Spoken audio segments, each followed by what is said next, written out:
그런데 이 신사가 거만하게 말을 건넵니다. 벳사공 양반, 철학에 대해서 좀 아시오? 벳사공이 대답합니다. 저는 철학에 대해서 모르는데요. 이 신사가 거만하게 말합니다. 그럼 당신은 인생의 20%는 살지 못하는 거예요. 또 묻습니다. 그럼 예술에 대해서는 좀 아시오? 예술에 대해서도 알지 못하는데요. 그럼 당신은 인생의 30%는 살지 못하고 있는 거예요. 또 묻습니다. 그럼 역사에 대해서는 좀 아시오? 역사에 대해서도 잘 모르는데요. 그럼 당신의 인생의 20%는 살지 못하고 있는 거예요.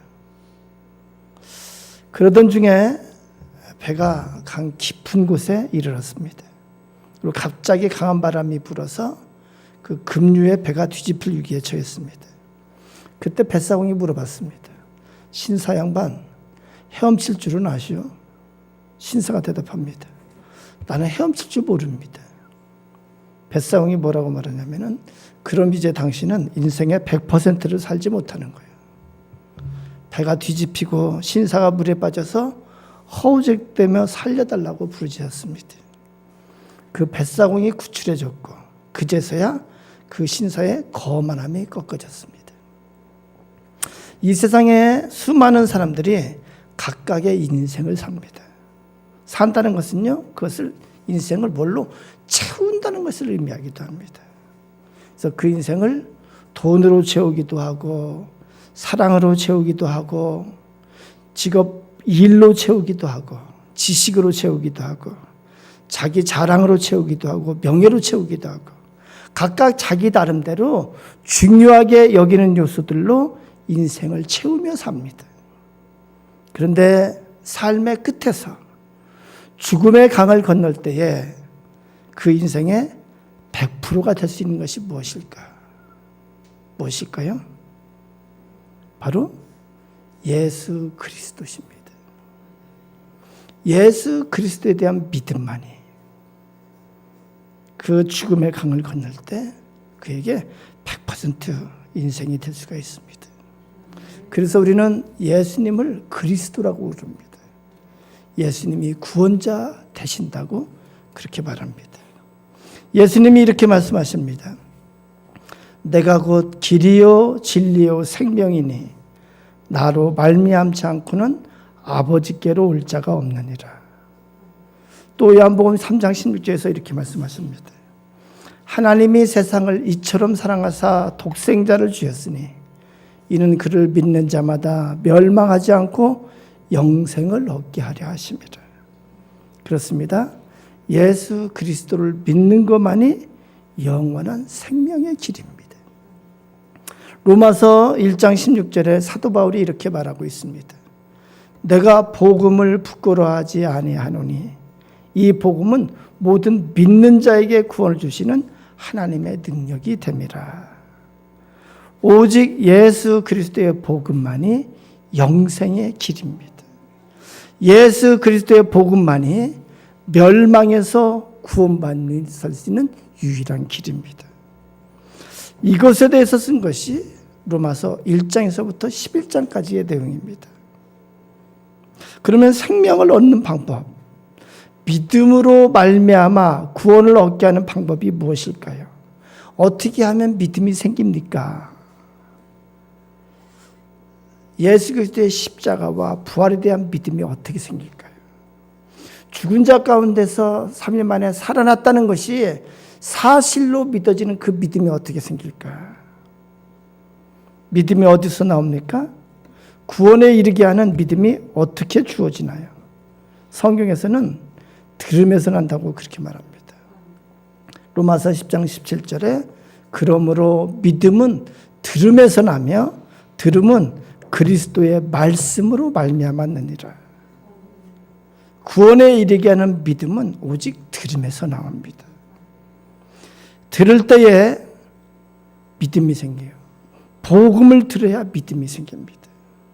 예수가 그리스도 되시는 이 사실에 대한 복음을 들을 때 믿음이 생기는 거예요. 그리스도의 말씀을 들어야 합니다. 듣고 할 때 믿음이 생겨요. 확실한 믿음을 갖기 원하십니까? 그렇다면 말씀을 들으십시오.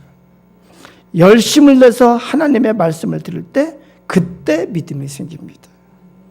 성경은 말씀을 듣는 것 외에 믿음이 생기는 다른 방법이 없다고 말씀합니다. 교회 다니며 믿음을 갖게 되는 길은 오직 말씀을 들을 때입니다.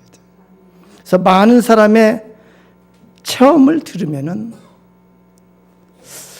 설교를 열심히 듣다가 복음이 깨달아지고 믿어지는 역사가 있다고 말하기도 하고, 성경 공부를 통해서 말씀을 듣다가 성경 공부를 통해서 복음이 깨달아지고 믿음이 생기기도 하고, 목장 모임을 통해서 말씀을 나누다가 그 말씀이 부딪힘이 되고 그 말씀이 능력이 되고 그래서 믿음이 생기는 것이 체험된다고 그렇게 말씀합니다.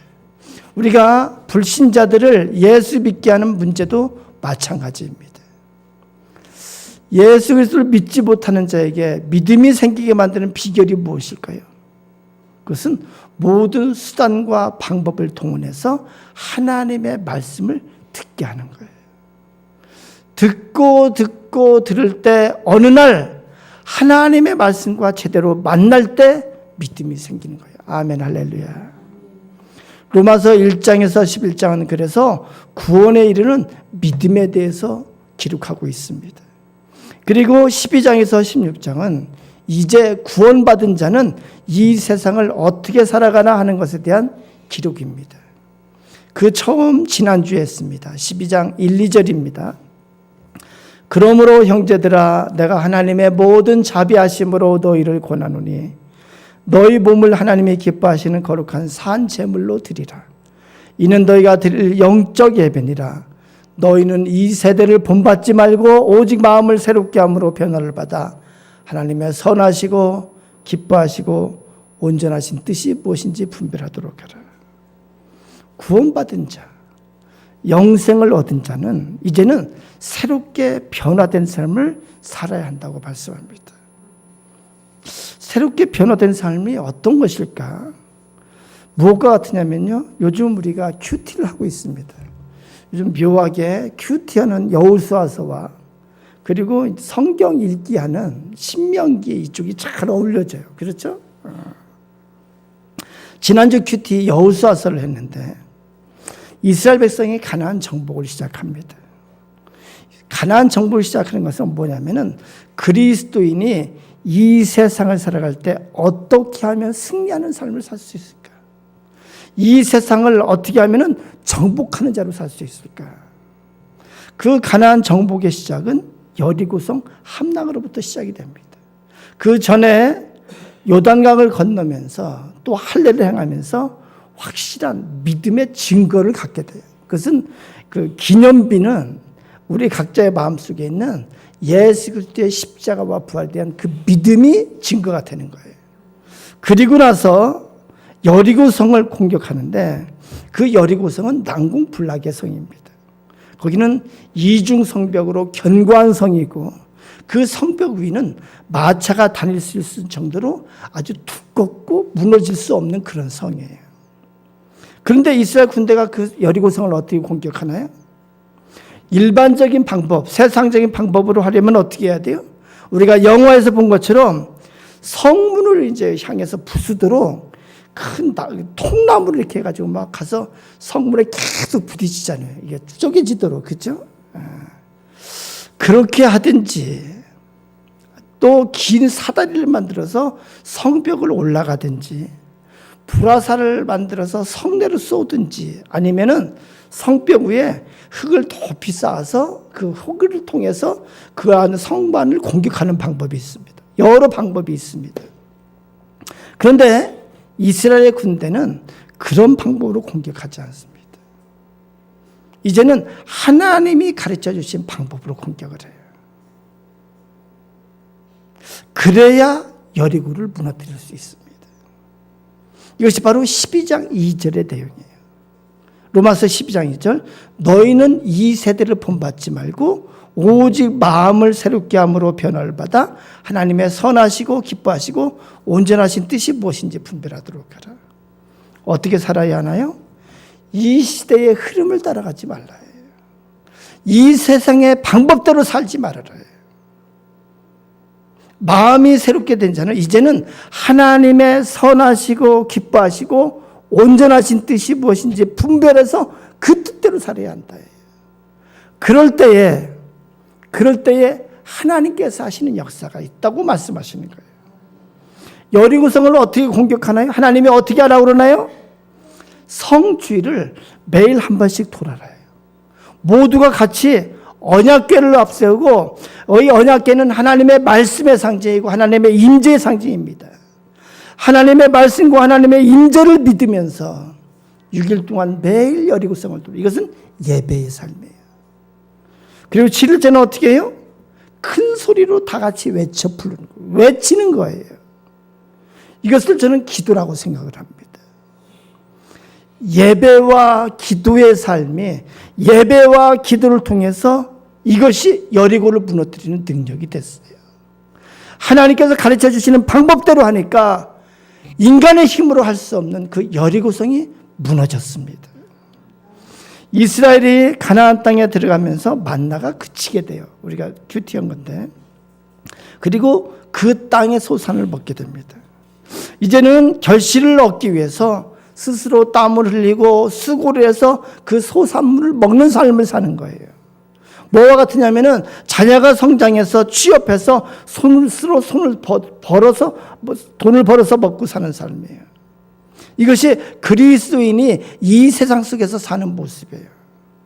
이 세상에서의 삶을 사는 거예요.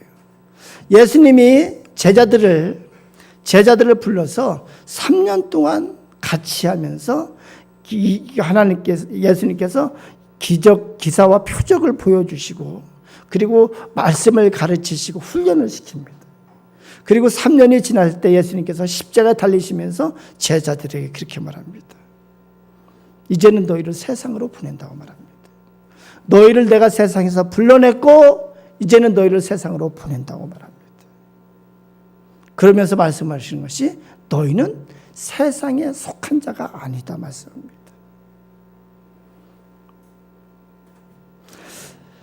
예수님께서 제자들을 보내면서 말씀하시는 것이 뭐냐면은 너희와 내가 함께 할 것이다 말씀합니다. 그래서 그때 잃지 말아야 할 것이 뭐냐면은 이 세상 사람과 똑같이 살아서는 결코 승리할 수 없다. 어떻게 살아야 돼요? 예배자로, 기도자로서 살 때 하나님이 지혜를 주시고 하나님이 능력을 주시고 하나님이 친히 도우셔서 승리하게 해주신다. 12장 3절부터 오늘 읽은 13절까지 그러면은 예배자, 기도자가 실제 삶은 어떤 삶을 사는 것인가? 하나님의 뜻을 분별하면서 사는 자는 어떤 삶을 사는지에 대해서 말씀하고 있습니다. 그 첫 번째 살필 문제는 이것입니다. 우리가 제일 먼저 속해야 할 곳은 어디인가? 어디예요? 교회예요. 12장 3절에서 13절은 하나님을 섬기는 자로서 섬기는 삶의 출발점은 교회라고 말씀합니다. 왜 하나님을 섬기는 자로서 섬김의 시작이 교회여야 하는가? 그것은요, 교회가 세상에 비치고 소망이기 때문에 그렇습니다. 교회만이 복음을 전하고 교회만이 영생을 전하고 교회만이 하나님을 나타내는 곳이기 때문에 그렇습니다. 그래서 우리가 한번 생각해 볼 것은요, 우리 사회에 사회운동이 있고 부패 추방운동이 있고 사회개혁운동이 있고 많은 캠페인이 있어요. 그런데 아무리 열심히 이러한 운동이 벌어진다 해도 절대로 세상은 변하지 않습니다. 정치가 아무리 이 세상을 변화시키려고 아무리 잘하려고 해도 세상은 결코 변하지 않습니다. 왜냐하면 공중의 권세 잡은 자가 이 땅을 지배하고 있기 때문에 그렇습니다. 공중의 권세 잡은 흑암의 세력이 이 땅을 지배하고 있기 때문에 그렇습니다. 공중의 권세 잡은 자를 깰 수 있는 유일한 힘은 세상에 있지 않고 교회에 있습니다. 교회의 영적 능력으로만 악한 세력의 힘을 이길 수 있습니다. 역사를 잠깐 살펴보면 역사 속에서 교회가 영적인 힘을 발휘할 때 사회적으로도 혁신과 부흥이 있었습니다. 영국은 무혈혁명이 일어난 나라로 알려져 있습니다. 프랑스 대혁명 같은 그런 외적인 유혈혁명이 없었어요. 영국은 무혈혁명으로 그 사회가 변화되고 사회가 개혁이 됐어요. 왜 그럴 수 있었을까요? 요한 웨슬리를 비롯한 영적 지도자들이 활동하던 시기이기 때문에 그렇습니다. 하나님의 백성이 하나님의 전에 모여서 드리는 예배가 강력해지고 기도가 뜨거워지고 헌신이 불붙게 될 때 비로소 그 힘이 사회 전체를 변화시키는 능력이 됐습니다. 그래서 주일에 가게들이 문을 닫기 시작했고 그 도시에 술집이 사라지기 시작했고 그 도시에 도박이 사라지기 시작했고 그 도시에 부정부패가 사라지기 시작했어요. 그 힘이 영국 사회를 새롭게 변화시켰고 영국을 강력한, 세계적으로 강력한 그런 나라로 만드는 힘이 됐습니다.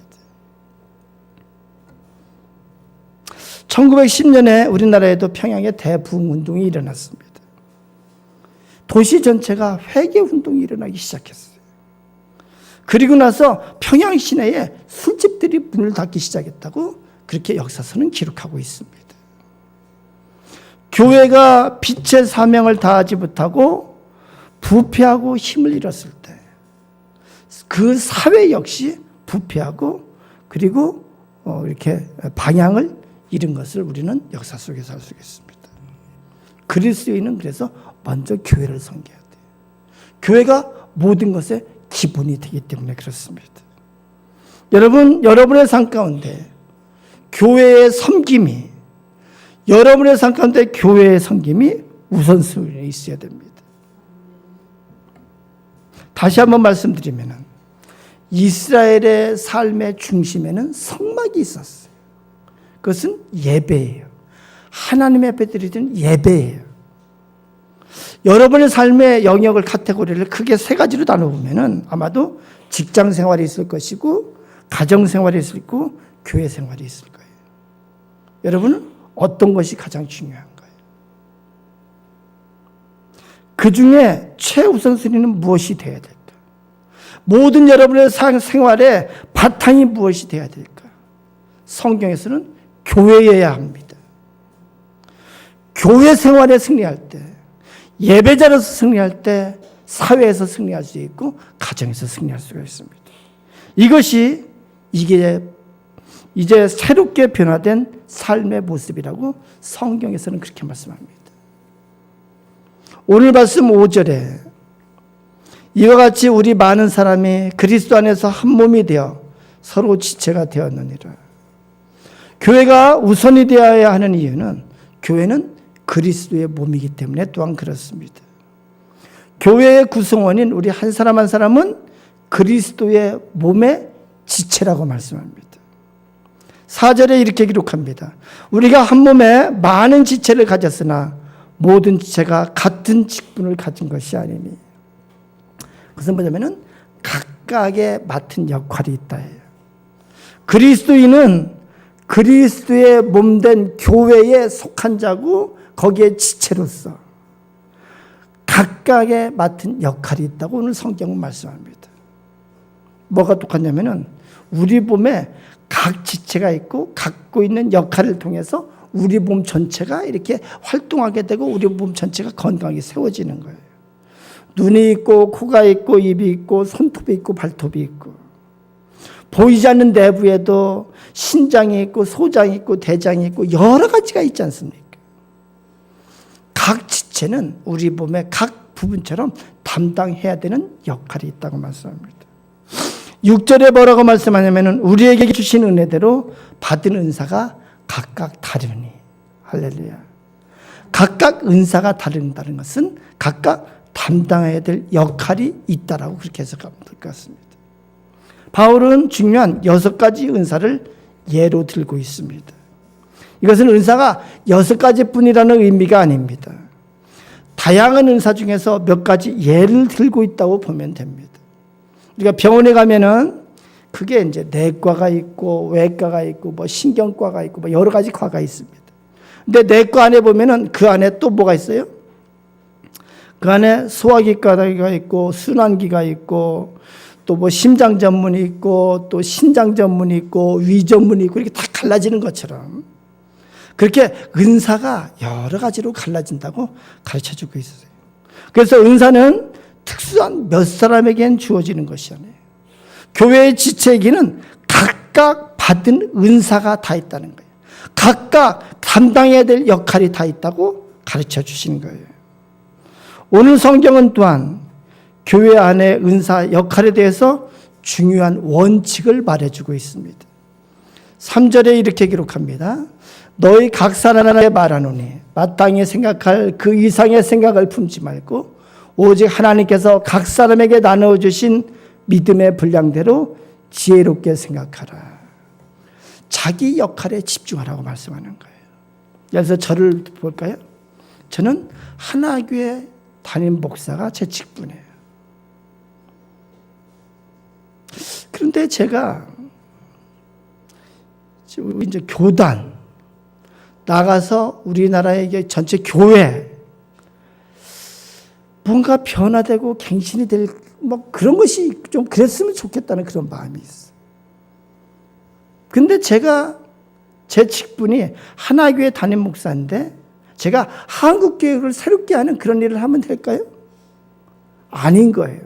제가 할 수도 없고 해서도 안 되는 거예요.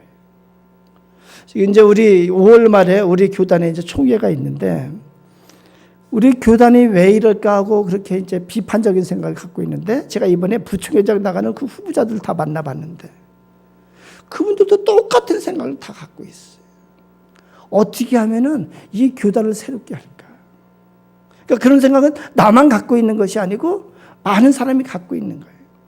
그런데 그분들이 그렇게 교단의 부총회장, 총회장 하면서 그런 직책을 받았을 때 그 일을 감당하는 것이 그들의 역할인 거예요. 저는 그 일에 대해서 뭐 비판하고 원망하고 비판하는 그렇게 해서는 안 되는 거예요. 교회 안에서도 마찬가지로 지금 여러분들이 맡은 역할에 집중해야 됩니다. 다른 사람의 역할에 대해서, 다른 사람의 은사와 다른 사람의 직분에 대해서 비판하고 간섭하고 판단해서는 안 되는 거예요. 제가 아는 어떤 교회 그 목사님이 지난데 목사님이 굉장히 힘들어해요. 목회를 하는데. 만나면 하소연을 해요. 목사님은 교회의 지도자로 하나님께서 세워주셨습니다. 근데 그 교회에 어떤 장로님이 있는데 은퇴할 때가 얼마 남지 않은 아주 나이 드신 장로님이 있는데 이 장로님이 자꾸 목사님 영역을 간섭하는 거예요. 자기가 목회하는 것처럼 자꾸 간섭을 하려고 그래요.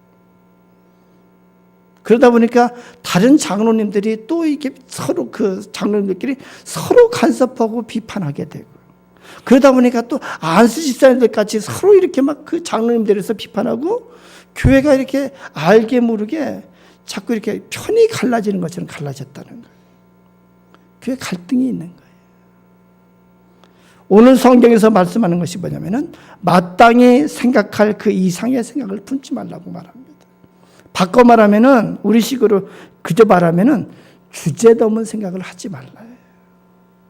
주제 넘은 생각이 뭐냐면은 주도권이 자기에게 있다고 생각하는 거예요. 다른 사람에 대해서도 주도권이 자기에게 있다고 생각하는 거예요.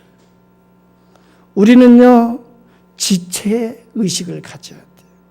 어떻게 생각해야 돼요? 나는 부분입니다. 나는 교회의 한 부분일 뿐입니다. 주제 넘은 생각으로 멸망한 이스라엘 백성들이 있습니다. 민수기 16장에 보면은 고라와 다단과 아비람의 반역에 대해서 나오는데 이들이 모세와 아론의 지도력에 반기를 들었어요. 모세가 7절에서 민수기 16장 7절에서 이렇게 말합니다. 레위 자손들아 너희가 너무 분수에 지나치느니라. 하나님이 너와 내 모든 형제 레위 자손으로 너와 함께 가까이 오게 하셨거늘 너희가 오히려 제사장의 직분을 구하느냐. 그러면서 그들이 회개하기를 모세가 촉구합니다. 그러나 이들은 끝까지 돌이키지 않아요. 자기들이 지도자를 세워서 이집트로 돌아가겠다고 그렇게 주장합니다. 하나님이 그들에게 진노를 들이셔서 그들은 몰살을 당하게 됩니다. 6절에서 8절에 구체적인 은사에 대해서 기록하고 있습니다. 6가지 은사가 나와요. 이것은 교회의 기능이에요. 아까 말한 것처럼 큰 영역들이에요. 처음에는 예언의 은사가 있습니다. 두 번째는 섬기는 은사가 있어요. 세 번째는 가르치는 은사가 있고, 네 번째는 위로하는 은사가 있어요. 이것은 권면하고 위로하고 하는 거예요. 다섯 번째로 구제하는 것이 있어요. 여섯 번째로 긍휼을 베푸는 것이 있어요. 다른 것에 대해서는 설명하지 않고 예언의 은사에 대해서 설명합니다. 여기서 말하는 예언의 은사는 요즘식으로 말하면 설교하는 은사예요. 하나님의 말씀을 깊이 깨닫고 그 하나님의 말씀을 통해서 하나님께서 전하려고 하시는, 하나님께서 말하려고 하시는 하나님의 의도가 무엇인지를 깨닫고 그 말씀을 많은 사람에게 풀어서 가르치는 거예요. 하나님 나라의 소망에 대해서 말하는 거예요. 이것이 예언의 은사입니다. 교회를 섬겨야 할 많은 영역이 있는데 어떤 자세로 해야 되나? 공통적인 자세에 대해서 10절부터 뒤에 나옵니다. 우리 10절 한번 같이 읽어볼까요? 10절입니다. 시작. 형제를 사랑하여 서로 우애하고 존경하기를 서로 먼저 하며. 이것이 핵심이에요. 빌립보서 2장에 보면은 너희가 그리스도 예수의 마음을 품으라 그렇게 말씀하시면서 오직 겸손한 마음으로 각각 자기보다 남을 낮게 여기고 그렇게 말씀합니다. 저는 여기를 하면서 참 이게 안 되는 거예요. 여러분 잘 되던가요? 나보다 남을 낮게 여기는 것이 억지로 더 될 수 있나? 여러분 존경이 억지로 됩니까? 내가 보면 나은 점이 없는데 어떻게 낮게 여길 수 있나? 분명히 내가 나은데 왜 어떻게 저 사람을 낮게 여기나? 여러분 그렇게 되지 않던가요? 요즘 이런 생각을 해요. 누구를 만날 때, 어떤 모임에 이제 같이 갈 때, 내가 좀 거기 가서 이렇게 인정받고 싶고 존중받고 싶어요. 여러분 안 그래요? 사람을 만날 때 내가 상대방을 존중해주고 나도 존중을 받고 하는 그런 관계가 됐으면 좋겠어요. 서로 존중해주는 관계가 됐으면 좋겠어요. 간혹 그런 사람을 만납니다. 그럼 그런 사람을 만나면 마음이 참 편해요. 그런 사람의 특성이 뭐냐면은 베푸는 마음을 가진 자들이 그렇습니다. 그런데 그런 사람이 잘 없어요. 그런 모임이 잘 없습니다. 좀 이렇게 잘 해주려고 그러면은, 존중을 해주면은, 그렇게 대하면은 오히려 무시하려고 그래요. 여러분 그렇지 않나요? 내가 보면 몸에 든 습관이 그렇게 돼 있어요. 저는 그거 보면서 나도 옛날에는 저랬지. 나도 옛날에는 저랬지. 그래서 이렇게 그런 사람을 자꾸 만나면 항상 피곤해요. 깊은 사귐이 되지 않습니다. 여러분 부부관계도 그렇습니다. 서로 존중하지 않고 자기가 주도권을 가지려고 할 때 갈등이 있습니다. 부부관계도 서로 존중하고 서로 배려하고 서로 베풀 줄 아는 부부가 될 때 그 부부관계가 행복한 거예요. 그렇죠? 여러분 다 그렇죠? 존중받는 것은 이런 거라고 생각을 해요.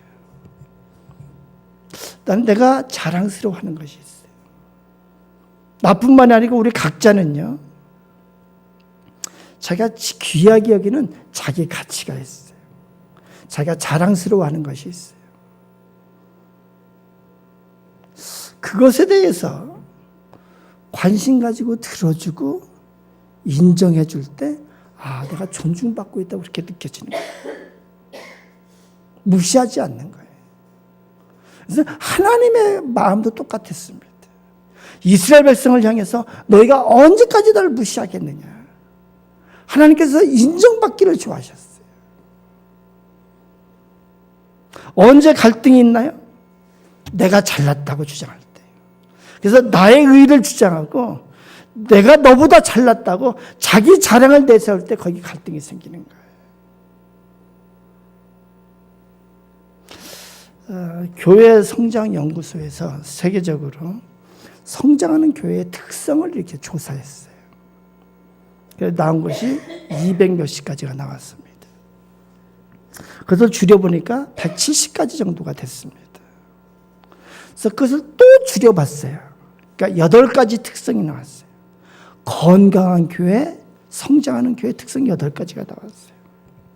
그런데 그것을 또 줄여봤어요. 한 가지를 고르려면 무엇일까?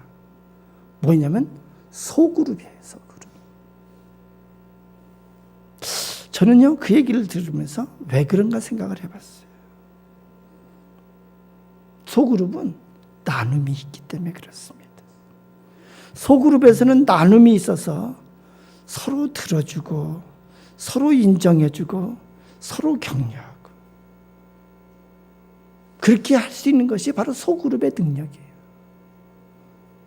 이것이 바로 서로 우애하고 존경하기를 서로 먼저 하고, 이 세상은 어느 모임에 가든지 서로 잘난 척해요. 서로 상대방을 무시하려고 합니다. 오직 교회만이 할 수 있는 일이 뭐냐면은 서로 존중해 주는 것을 할 수 있는 것이 교회예요. 왜요? 교회는 강제성을 가지고 하는 것이 아니고 섬기는 자세를 가지고 모이는 것이 바로 교회이기 때문에 그렇습니다. 저는 우리 교회가 이런 교회가 되기를 원해요. 서로 존중해주고, 그래서 교회 안에 오면은 서로 성도들 간에 서로 존중해주고 서로 우애하는, 그렇게 할 때 교회가 건강하게 세워지는 거예요. 마지막으로 은사에 대해서 말씀드립니다. 어떤 분이 말하는 것을 들었는데 참 은혜가 됐어요. 저것이 은혜구나. 서울의 어떤 교회 섬기는 이제 여집사님인데, 이분이 어렸을 때부터 트라우마가 있었어요. 언니는 나약하고 아주 여성스러워요. 근데 본인은 힘이 세고 건장해요. 체력도 커요. 그러니까 부모부터 시작해서 모든 사람이 언니에게만 관심을 갖고 언니에게 대해 보호 본능을 갖고 있는 거예요. 자신에게 대해서는 너는 뭐 네가 튼튼하고 잘 알아서 하겠지? 관심을 가지지 않고 무관심한 거예요. 나도 관심 받고 싶은데, 나도 좀 보호받고 싶은데. 이분이 교회 주방에 봉사를 합니다. 근데 몇몇 사람이 순번을 맡았는데도 책임지지 않는 것을 보면서 원망스럽고 불평을 해요. 저 사람은 왜 저러나? 나는 이렇게 열심히 최선을 다해서는데 저 사람은 너무 무책임하지 않나? 그런데 어느 날 하나님의 은혜를 깨달으니까 이런 생각이 드는 거예요. 하나님이 나에게 일 감당하라고 힘이 세게 해주셨구나. 하나님이 나를 이렇게 쓰시려고 남보다 힘이 세게 해주셨구나. 이것이 하나님의 은혜구나. 이것이 하나님께서 나에게 주신 은혜구나. 하나님 앞에 이것으로 쓰임받는 것이 감사하다는 생각이 들기 시작했어요. 그래서 이제는 감사하며 그 일을 감당하는 거예요. 그동안 항상 갖고 있었던 마음속에 원망이 사라지기 시작했어요. 마음이 치유됐다고 그렇게 말하더라고요. 그렇습니다. 이것이 은사의 능력이에요. 이것이 은혜예요. 제가 확실하게 말씀드릴 수 있는 것이 있습니다. 하나님은 먼저 교회의 헌신을 요구하십니다. 하나님을 섬기는 것은 먼저 교회를 섬기는 거예요. 하나님 앞에 헌신하는 것, 먼저 교회 앞에 헌신하는 거예요. 그리고 교회를 향한 헌신과 봉사에는 반드시 하나님의 축복이 있습니다. 반드시 있습니다. 왜요? 교회 앞에 드려지는 이 헌신과 봉사는 하나님 앞에 올려지는 향례라는 제사기 때문에 그렇습니다. 이것이 바로 너의 몸을 하나님이 기뻐하시는 거룩하시는 산제물로 드리라. 이것이 너희가 드려야 되는 영적 예배니라. 여러분, 헌신자가 되십시오. 봉사자가 되십시오. 이것이 하나님 앞에 드려지는 산제물이기 때문에 그렇습니다. 산제물로 드려질 때 하나님이 기뻐 받으시고 하나님의 것이 되고 하나님의 축복의 제물이 될 수 있기 때문에 그렇습니다. 이제 우리 다 같이 기도합니다.